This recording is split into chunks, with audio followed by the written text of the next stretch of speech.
কক্সবাজার এসেছে আর পালঙ্কিতে খায়নি এমন মানুষ কিন্তু খুবই কম। এখন বর্তমান তো পালঙ্কিটা অনেক বেশি হাইপে আছে।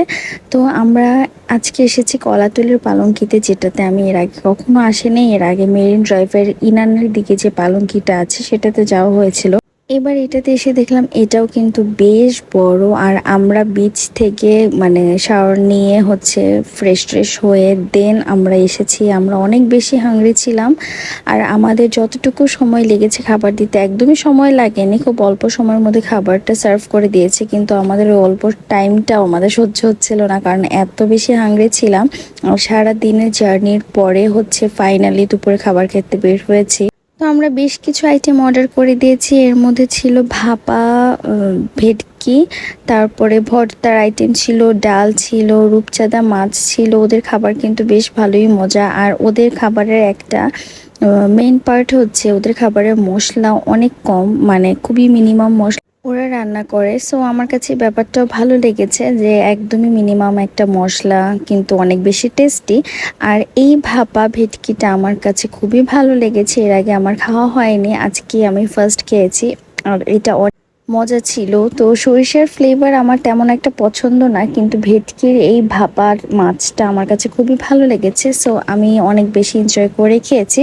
আর ওদের ভর্তাগুলো বেশ মজা ছিল, অনেক মজা ছিল। আমরা 3-4 রকমের ভর্তা নিয়েছিলাম, তো আমার কাছে বেশ ভালোই লেগেছে। আর ওদের যে রূপচাঁদা মাছটা ছিল সেই মাছটাও কিন্তু অনেক মজা ছিল। আমরা নর্মালি কক্সবাজার আসলে চিকেন বা বিফ তেমন একটা খাই না, কারণ আমরা যেহেতু একটা মাছের জগতে যাই। সো আমরা ট্রাই করি বিভিন্ন রকমের মাছ, সামুদ্রিক মাছ এগুলো ট্রাই করতে, কারণ এখানে সব কিছুই মোটামুটি ফ্রেশ পাওয়া যায়। সো আমি এটাই পছন্দ করি। আমি অনেকটা যে ফিশ লাভার সেটা না, কিন্তু আমি কক্সবাজার আসলে মাস্ট সামুদ্রিক যে ফিশগুলো আছে সেগুলো ট্রাই করি। আর আমার কাছে সি ফুড অনেক বেশি ভালো লাগে। সো আমি সি ফুডটা তো মাস্ট খাই। আর এখন আমি ভেটকিটা নিয়ে নিব। এটা ভেটকি পাতুরি বা ভাপা ভেটকি, আপনারা যেটাই বলেন। সো আমি এখন এটা ট্রাই করব। এটা না একদমই সরিষা দিয়ে রান্না করা থাকে, ভাপে রান্না করে সম্ভবত।